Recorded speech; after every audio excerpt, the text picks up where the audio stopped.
So hello everyone, today we're gonna talk about your most awaited movie called Game Changer। ये movie south के superstar Ramcharan की इस साल की पहली मूवी है जो कि रिलीज हुई है 10 जनवरी को। और आज हम इस मूवी की स्टोरी को एक्सप्लेन करने वाले हैं। और अगर आपने हमारे चैनल को सब्सक्राइब नहीं किया है तो जरूर कर लीजिए, जिससे आगे आने वाले वीडियोस के नोटिफिकेशन आप सभी को मिलते रहे। तो चलिए स्टार्टिंग करते हैं मूवी की स्टोरी को। तो मूवी की स्टार्टिंग में हमें आंध्र प्रदेश के सीएम सत्य को दिखाया जाता है, जिनकी तबीयत बहुत ज्यादा खराब है। और अपनी खराब तबीयत के समय उनको एक औरत और एक बच्चा दिखाई देता है। सपने आते हैं और वो अपने सपने में उस टाइम को याद कर रहा होता है जिस टाइम पर वो सीएम बना था। और वो याद करता है कि जब वो सीएम बनने वाला था तब उसने वादा किया था कि वो सीएम बनकर हमेशा अच्छे काम करेगा, लेकिन अब वो देखता है कि वो बहुत ज्यादा बुरे काम कर रहा है। और यही सब सोचते हुए सत्या की अचानक से तबीयत खराब हो जाती है और उसे हॉस्पिटल लेके जाया जाता है। लेकिन रास्ते में एक जगह फ्लाईओवर टूट जाता है, जिसकी वजह से काफी सारे एक्सीडेंट हो जाते हैं और इनमें बहुत सारे लोगों की जान चली जाती है। साथ ही साथ रास्ता भी ब्लॉक हो जाता है, जिसकी वजह से सत्या को पैगवली हॉस्पिटल लेकर जाया जाता है। और अब रास्ते में जब उसको होश आता है तो उसके सामने उसके दो बेटे थे और वो दोनों ही आपस में लड़ रहे थे कि सत्या के बाद सीएम कौन बनेगा। और अपने बेटों की ये बातें सुनने के बाद सत्या को काफी बुरा लगता है, क्योंकि वो इतना ज्यादा सीरियस था, लेकिन उसके दोनों बेटे बस कुर्सी के लिए लड़ रहे थे। जिसके बाद हम राम नाम के एक आईएएस को देखते हैं, जिसे मारने के लिए कुछ गुंडे आए थे। यहाँ पर हमें पता चलता है कि राम पहले आईपीएस ऑफिसर था, लेकिन अब वो आईएएस ऑफिसर बन गया है। और जब राम आईपीएस ऑफिसर था तो उसने काफी सारे गुंडों का जीना मुश्किल कर दिया था, और इसीलिए वो सारे के सारे गुंडे उससे बदला लेने आए थे। राम उन सबको पीटा है, जिसके बाद वहां से चला जाता है। और अब राम जब घर पर जाता है तो उसकी माँ चाहती थी कि राम जल्दी से शादी कर ले, लेकिन राम कहता है कि वो शादी नहीं कर सकता। अगर वो चाहती है तो उससे पहले भाई बहनों की शादी करवा दे। ये बोलकर वो वहां से चला जाता है। उसके बाद वो ऑफिस ज्वाइन करता है और वहां पर अनाउंस करता है कि शहर में जिनकी वजह से बहुत बड़े बड़े प्रॉब्लम्स हैं उन सबकी एक लिस्ट बनाई जाए और उन सबको यहाँ पर लाया जाए। जिसके बाद सारे ऑफिसर्स काम पर लग जाते हैं और उन लोगों को पकड़कर राम के ऑफिस में ले आते हैं। उसके बाद राम उन सबको समझाता है कि वो सराफत से पैसे कमाए और सारे ब्लैक के काम को करना बंद कर दें, लेकिन वो सभी लोग उसकी बात नहीं सुनते हैं। जिसके बाद वो एक अनाज के गोडाउन पर उन सभी लोगों को लेकर जाता है, जहाँ पर वो सबके लिए दिखाता है कि एक आदमी खराब चावल को व्हाइट में पेस्ट कर रहा था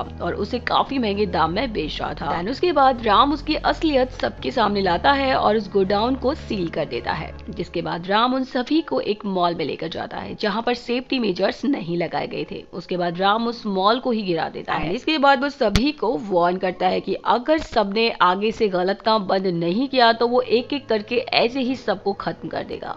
और अब ये सब कुछ देखने के बाद ये सभी लोग राम की बात मान जाते हैं और उसे कहते हैं कि आइंदा से वो ऐसा कोई भी काम नहीं करेंगे। और इसी के साथ हमारा सीन शिफ्ट होता है सत्या पर, जो कि अपने सारे के सारे पार्टी मेंबर से कहता है कि आज के बाद उन सबको सुधरना होगा और अच्छे काम करना होगा। उनकी पार्टी में कोई भी करप्शन या भेदभाव नहीं होगा। और ये सब सुनने के बाद सत्या के दोनों बेटे उस पर भड़क जाते हैं, क्योंकि वो दोनों ही सबसे ज्यादा इलीगल काम करते थे। लेकिन सत्या कहता है कि उन सबको बदलना होगा, नहीं तो वो एक एक करके सभी को पार्टी से निकाल देगा। और अब सत्या की बात मानने के अलावा उन सबके पास कोई भी ऑप्शन नहीं था, और इसीलिए वो सत्या से कहते हैं कि वो इलीगल बिजनेस बंद करेंगे। लेकिन सत्या का बेटा मोपी अपनी रेती वाली तस्करी बंद नहीं करता और वो दिन भर अपने काम बंद रखता है, लेकिन रात में उसके सारे इलीगल काम स्टार्ट हो जाते हैं। वहीं हम दूसरी तरफ देखते हैं कि राम की बहन की शादी हो जाती है और राम के दोस्त उसे पूछने लगते हैं कि आखिर राम ने शादी क्यों नहीं की। जिसके बाद राम उन्हें अपनी लव स्टोरी बताने लगता है। एक्चुअली जब राम कॉलेज में होता है तब वो काफी ज्यादा मारपीट किया करता था। एक दिन उसे पता चला कि उसकी फ्रेंड के साथ किसी प्रोफेसर ने जबरदस्ती करने की कोशिश की है और इसीलिए वो जाकर के उस प्रोफेसर को पीटने लगता है। उसकी बेटी थी दीपिका। दीपिका ने तब राम को बताया कि जिस प्रोफेसर को वो पीटना चाहता है वो उसके पापा नहीं है और वो कोई और है। ये सुनने के बाद राम उनसे माफी मांगता है, लेकिन दीपिका उसे जेल भेज देती है। लेकिन बाद में राम के दोस्त उसे बता देते हैं दीपिका के पापा को राम ने गलतफहमी में मारा था। और ये सुनने के बाद दीपिका अपने पापा के साथ जाकर राम को छुड़वा देती है। और अब दीपिका से राम को प्यार हो गया था, लेकिन दीपिका कहती है कि वो राम से प्यार नहीं कर सकती, क्योंकि वो किसी भी गुस्सैल आदमी के साथ रहना नहीं चाहती। और ये सुनने के बाद राम उससे कहता है कि वो अपना गुस्सा भूल जाएगा और कभी भी मारपीट नहीं करेगा। लेकिन तभी एक आदमी दीपिका को छेड़ता है और राम उसे वहीं पर पीट देता है, जिसकी वजह से दीपिका और गुस्सा हो जाती है। एंड इसके बाद हम देखते हैं कि राम गुस्सा करना बिल्कुल बंद कर देता है। और ये सारी चीजों को देख करके दीपिका उससे काफी इंप्रेस हो जाती है और काफी खुश भी थी। और वो राम से कहती है कि अब वो बहुत ज्यादा बदल गया है और उसे अपने गुस्से का सही जगह इस्तेमाल करना होगा। एंड वो उससे कहती है कि तुम क्यों ना एक आईएएस अफसर बन जाओ, जिसके बाद लोगों का भला करो। जिस पर राम कहता है कि अगर वो आईएएस की जगह आईपीएस अफसर बन जाए तो क्या प्रॉब्लम है। इस पर दीपिका उससे कहती है कि अगर तुम आईपीएस अफसर बन गए तो काफी सारे एनकाउंटर करोगे, इसलिए राम को आईएएस ऑफिसर ही बनना होगा। और अगर वो आईपीएस ऑफिसर बन भी गया तो उसके साथ वो बात नहीं करेगी। एंड उसके बाद राम एग्जाम की प्रिपरेशन करता है, लेकिन उसमें उसके मार्क्स थोड़े कम आते हैं, जिस वजह से वो IPS अफसर बन जाता है और दीपिका उससे नाराज होकर चले जाती है। एंड राम उसे ढूंढने की काफी कोशिश करता है, लेकिन दीपिका का कहीं भी पता नहीं चलता है। जिसके बाद राम ने और मेहनत की और बाद में उसने एग्जाम क्रैक कर लिया, जिसके बाद वो IAS ऑफिसर बन गया। लेकिन अभी तक उसे दीपिका नहीं मिली और अब ये सुनने के बाद उसका दोस्त कहता है कि वो शायद दीपिका को जानता है, लेकिन वो इतना ज्यादा नशे में था कि उसे किसी भी बात का कोई होश नहीं था, जिसकी वजह से राम को दीपिका का एड्रेस पता नहीं चल पाता और इसीलिए वो इंतजार करने लगता है कि कब उसका दोस्त होश में आएगा और दीपिका का एड्रेस उसे बताएगा। तो वही राम को मोपी के इलीगल बिजनेस के बारे में पता चल जाता है और वो उसके सारे आदमियों को अरेस्ट कर लेता है। एंड ये सब होने के बाद मोपी को उस पर बहुत गुस्सा आता है और वो राम से मिलने के लिए जाता है और उसे कहता है कि वो उसके आदमियों को छोड़ दे, जिस पर राम उसे कहता है कि उसे रिटर्न में क्या मिलेगा। राम उससे कहता है कि तुम्हें मुझे कुछ देना होगा तभी मैं तुम्हारे आदमियों को छोड़ूंगा। और ये सुनने के बाद मोपी काफी और गुस्सा हो जाता है, क्योंकि राम ने उससे पहले 5-6 घंटे बाहर इंतजार कराया था और अब उसे एटीट्यूड दिखा रहा था और इसी बात को लेकर उन दोनों के बीच में थोड़ा सा आर्ग्यू हो जाता है। जिसके बाद हमारा सीन शिफ्ट होता है उसके दोस्त पर, जिसे अब होश आ जाता है। वो राम के लिए दीपिका का एड्रेस दे देता है और वो दीपिका से मिलने के लिए वहां पर पहुंच जाता है। तो दीपिका भी उसे देखकर बहुत ज्यादा खुश हो जाती है और उसके बाद वो राम से बताती है कि वो राम के अलावा किसी और से शादी नहीं करना चाहती थी और उसके पापा कभी भी राम को पसंद नहीं करते थे, इसीलिए वो यहाँ पर आ गई थी और यहाँ पर उसने अपना एक ओल्ड एज स्टार्ट कर दिया था और वो राम को अंदर बुला दिया और सभी लोगों से मिलवाने लगती है। तभी राम एक लेडी से मिलता है जो कि मेंटली अनस्टेबल थी। दीपिका बताती है कि वो लेडी हमेशा CM को लेटर लिखती है और यहाँ की प्रॉब्लम्स के बारे में बताने की कोशिश करती है। अब ये सब कुछ देख करके राम दीपिका से कहता है कि कुछ टाइम के बाद यहाँ पर CM आने वाले हैं और तब वो यहाँ पर आएंगे, तब ये लेडी अपनी प्रॉब्लम्स को उनके सामने रखे। और ये सब सुनने के बाद वो लेडी कहती है कि उसे CM से मिलने जाना है। जिसके बाद हम CM सत्या को देखते हैं जो वहाँ पर आते हैं और उनका स्पीच शुरू हो जाता है और वो लेडी भी वहाँ पर आई थी और जैसे ही वो CM को देखती है तो CM से कहती है कि तू सिर्फ बोलता है, तूने ऐसा कुछ भी नहीं किया। और अब ये सुनने के बाद मोपी काफी गुस्सा हो जाता है और उस औरत को वहाँ से निकालने लगता है और सत्या उसे ऐसा करने से रोकता है और ऐसा लगता है कि सत्या उस लेडी को पहले से जानता था। सत्या उस लेडी को आगे बुलाता है जहाँ पर वो लेडी बताती है कि यहाँ पर दूध में मिलावट हो रही है। वो दूध की फैक्ट्री किसी और की नहीं बल्कि मोपी की थी, जो सुनकर मोपी बहुत ज्यादा भड़क जाता है और उस औरत पर हाथ उठाने की कोशिश करता है, जिससे राम मोपी को थप्पड़ मारता है। और ये सब देखने के बाद मोपी चाहता है कि उसके पापा जल्दी से राम को अपनी जॉब से निकाले, लेकिन CM मोपी से कहता है कि वो राम से माफी मांगे, जिसके बाद ना चाहते हुए भी मोपी को माफी मांगनी पड़ती है। वहीं पर हम सत्या को देखते हैं जो उस औरत को देखने के बाद काफी परेशान हो गया था और उसकी तबीयत ज्यादा खराब हो जाती है, जिसकी वजह से उसे हॉस्पिटल लेकर जाया जाता है। लेकिन जब सत्या को होश आता है तो मोपी उससे काफी नाराज था, क्योंकि वो चाहता था कि सत्या राम को जॉब से निकाल दे। जो सुनने पर सत्या अपने सेक्रेटरी से कहता है कि वो राम को कुछ टाइम के लिए सस्पेंड करे और ये सुनने के बाद मोपी काफी खुश हो जाता है। लेकिन सत्या कहता है कि वो मोपी को भी पार्टी से निकालता है, क्योंकि उसे पता चल गया है कि मोपी दूध में क्या मिलावट करता था और इसीलिए अब मोपी को अपनी पार्टी में नहीं रख सकता। और ये सुनने के बाद मोपी का गुस्सा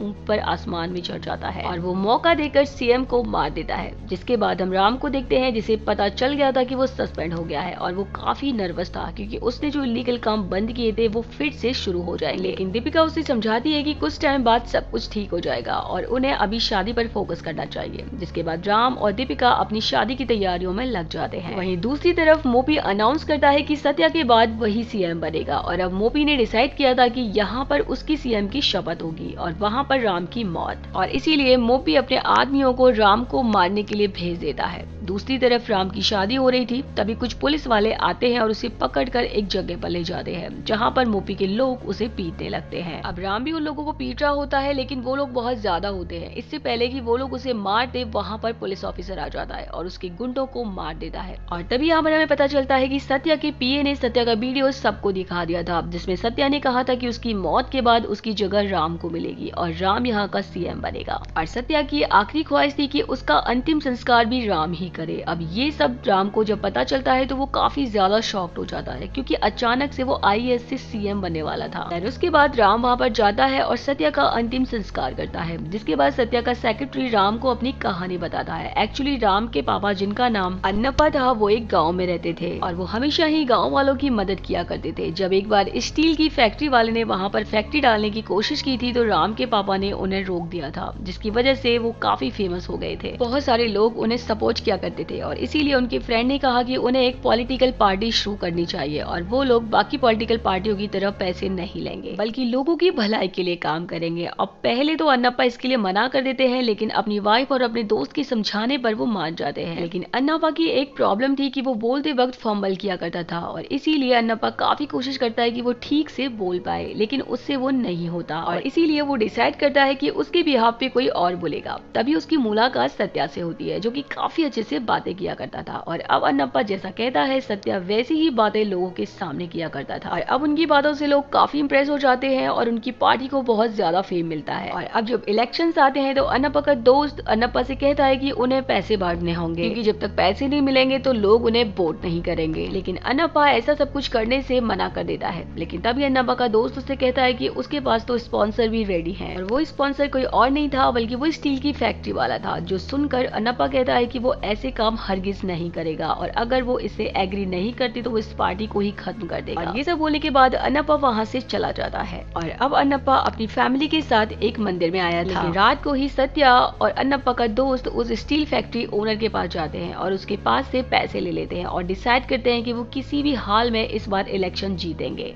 और अब जैसे ही अन्नप्पा को ये बात पता चलती है तो वो प्रेस कॉन्फ्रेंस बुलाता है एंड जिनके सामने वो बताने वाला था कि वो पार्टी बंद करना चाहता है। और अब जब ये बात सत्या को पता चलती है तो वो अन्नप्पा के दोस्त से कहता है कि उन्हें जल्दी से कुछ करना होगा, नहीं तो उनके हाथों से सब कुछ चला जाएगा। और इसीलिए सत्या ये प्लान बनाता है कि वो अन्नप्पा और उसकी पूरी फैमिली को कुछ दिनों के लिए कैद करके रखेगा और जब इलेक्शन हो जाएंगे उसके बाद वो उन्हें छोड़ देगा। लेकिन सत्या को ऐसा लगता है कि अगर बाद में अन्नप्पा ने सबके सामने सच्चाई बोल दी तो प्रॉब्लम हो सकती थी और इसीलिए अन्नप्पा के दोस्त से झूठ बोलता है कि वो उन्हें बस किडनैप करेंगे। इसके बाद वो अन्नप्पा की फैमिली को रोड पर रोक लेते हैं और अन्नप्पा को पीटने लगते हैं और अब अन्नप्पा भी सबके साथ फाइट करता है, लेकिन वो लोग उसके ऊपर भारी पड़ते हैं और वही अन्नप्पा की वाइफ अपने बेटे राम को लेकर एक जगह पर छुप जाती है। वहीं पर अन्नप्पा उन लोगों से रिक्वेस्ट करता है कि ये सब कुछ बंद करे, लेकिन सत्या को अपना पावर चाहिए था और इसीलिए वो अन्नप्पा को मार देता है, जो देखने के बाद राम की माँ राम को लेकर वहाँ से भाग निकलती है। देन उसके बाद हम देखते हैं सत्या अन्नप्पा की जगह पार्टी हेड बन गया था और एक दिन वो अब सीएम भी बन गया और ये सुनने के बाद राम काफी गुस्सा हो जाता है, क्योंकि जिस आदमी ने उसके पापा को मारा था उसने ही अब उसी का अंतिम संस्कार कर दिया। लेकिन सत्या का सेक्रेटरी उसे कहता है कि सत्या को इस बात का काफी पछतावा था और इसीलिए वो राम को सीएम बनाना चाहता था। जिसके बाद राम अपनी माँ के पास जाता है और उनके साथ काफी बातें करता है। उसके बाद राम को सीएम बनने के लिए बुलाया जाता है, लेकिन तभी वहाँ पर मोपी कहता है कि राम सीएम नहीं बन सकता क्योंकि राम एक आईएएस ऑफिसर है और अभी तक सस्पेंड नहीं हुआ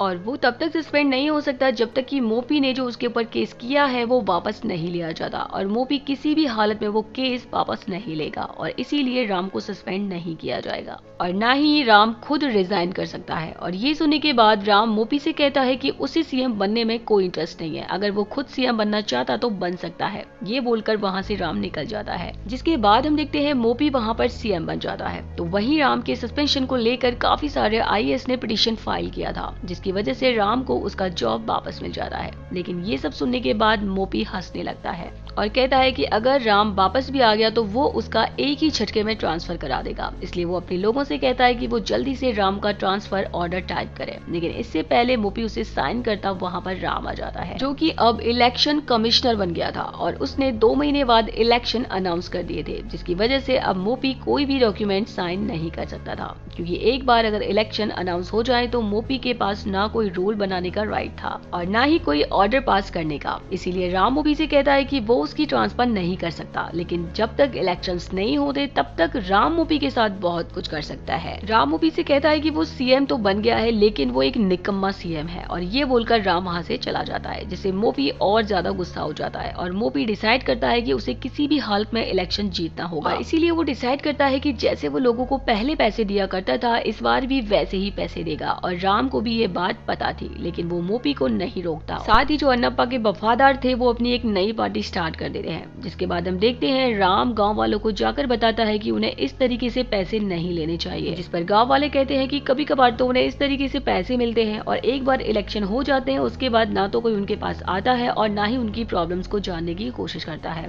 और अगर उन्होंने पैसे नहीं लिए तो उन्हें कुछ भी नहीं मिलेगा। और ये सारी बातें सुनने के बाद राम गाँव वालों को समझाता है कि अब तक उन्होंने एक वोट के बदले 2000 रुपए लिए हैं और अब वो कहता है कि अब तुम लोगों को एक वोट के बदले 20,000 रुपए लेने होंगे और वो लोगों को समझाता है कि इलेक्शन जीतने के बाद वो आदमी बहुत सारे पैसे कमाता है और इसीलिए एक वोट के बदले 20,000 रुपए वो आराम से आप सभी के लिए दे सकता है। और ये सुनने के बाद गाँव वाले डिसाइड करते हैं कि वो हर एक वोट के बदले 20,000 रुपए मोपी से लेंगे। एंड जब वो ये बात मोपी के सामने रखते हैं तो मोपी को भी यकीन था कि वो इलेक्शन तो जीत ही जाएगा और इसीलिए वो एक वोट के बदले 20,000 रुपए दे देता है, जिसकी वजह से उसके सारे के सारे पैसे खर्च हो जाते हैं और राम भी उसकी गाड़ियों को बिल्कुल भी नहीं रोकता है क्योंकि वो यही चाहता था। देन उसके बाद हम देखते हैं मोपी के सारे पैसे गांव वाले के पास पहुंच जाते हैं, जिसके बाद मोपी को फाइन लग जाता है क्योंकि मोपी ने गवर्नमेंट प्रॉपर्टी यूज की थी और जब तक इलेक्शंस नहीं होते मोपी किसी भी गवर्नमेंट प्रॉपर्टी को यूज नहीं कर सकता था। और अब मोपी के ऊपर 25 लाख रुपए का फाइन था और उसे 25 लाख रुपए देने पड़ते हैं, जिसके बाद राम मोपी से कहता है कि एक पॉलिटिशियन इलेक्शन में सिर्फ 40 लाख रुपए ही खर्च कर सकता है और मोपी ने 40 लाख पहले ही खर्च कर दिए, तो बचे हुए पैसों में से उसे बाकी सब काम करने। और ये सब सुनने के बाद कई सारे लोग मोपी का साथ छोड़ देते हैं क्योंकि मोपी के पास अब काफी कम पैसे बचे थे। जिसके बाद वोटिंग का दिन आता है और एक वोटिंग सेंटर पर बॉम्ब ब्लास्ट होता है, जिसकी वजह से राम काफी परेशान हो जाता है और तब मोपी उसे बताता है कि उसने और 7 वोटिंग सेंटर पर बॉम्ब रखे हैं और अगर राम अब चुप नहीं हुआ तो बाकी जगह के भी बॉम्ब ब्लास्ट हो जाएंगे। और राम से कहता है कि उसके लोग फेक वोटिंग करेंगे और राम को चुपचाप यहाँ पर बैठना होगा क्योंकि अगर उसने कुछ भी किया तो सब जगह ब्लास्ट हो जाएंगे। और अब राम के पास कोई भी ऑप्शन नहीं था, इसीलिए वो चुपचाप वहाँ पर बैठ जाता है और मोपी के लोग डबल वोटिंग या फेक वोटिंग करने लगते हैं। लेकिन कुछ टाइम बाद जब मोपी उसे एटीट्यूड दिखाने के लिए फिर आ जाता है तो राम मोपी से कहता है कि उसे पहले से पता था कि मोपी ने कहीं और बॉम्ब नहीं रखे थे, लेकिन राम ने एक चाल चली थी। एक्चुअली मोपी के लोग पहले वोट करते, जिसके बाद वो इंक मिटाते और फिर से दूसरी आईडी से वोट करने आते, लेकिन राम ने उनकी इंक रिमूवर में कुछ मिला दिया था, जिसकी वजह से उन सब की उंगलियां सूज गई थी। और ये देखने के बाद सबको पता चल गया कि कुछ वोटिंग सेंटर में इस तरह की चीटिंग हुई थी, जिसके बाद वहाँ पर फिर से वोटिंग होती है। इस बार मोपी कोई भी गड़बड़ नहीं कर पाता। फिर मोपी प्लान बनाता है कि वो ईवीएम मशीन को चुरा लेगा, लेकिन राम जानता था कि जरूर ऐसा ही वो करेगा, इसीलिए वो ईवीएम मशीन कार से नहीं बल्कि ड्रोन से भेज देता है और काउंटिंग स्टार्ट हो जाती है। यहाँ पर हम देखते हैं कि मोपी के लोग हमला करते हैं, लेकिन राम उन्हें अच्छा सबक सिखा देता है, जिसके बाद मोपी काफी गुस्से में आ जाता है और वो राम से लड़ने के लिए काउंटिंग सेंटर पर आ जाता है। उसके बाद इस मूवी में हमें राम और मोपी के बीच काफी अच्छी फाइट देखने को मिलती है। राम उसे मारने वाला ही होता है लेकिन वहीं पर रुक जाता है क्योंकि राम के पापा के दोस्तों ने जो पार्टी स्टार्ट की थी वो जीत चुकी थी, जिसकी वजह से अब मोपी सीएम नहीं रहा था और इस पार्टी के लोगों ने राम को ही सीएम चूज किया था और राम ने इस बार पहले ही रिजाइन कर दिया था, जिसकी वजह से वो सीएम बन सकता था। और यहीं पर ये मूवी एंड हो जाती है। तो गाइज ये थी गेम चेंजर मूवी की पूरी स्टोरी। अगर आपको स्टोरी पसंद आई हो और मेरा एक्सप्लेनेशन अच्छा लगा हो तो मेरे चैनल को सब्सक्राइब जरूर कर लीजिएगा। तो मिलते हैं नई वीडियो में नई मूवी के साथ, तब तक के लिए बाय बाय।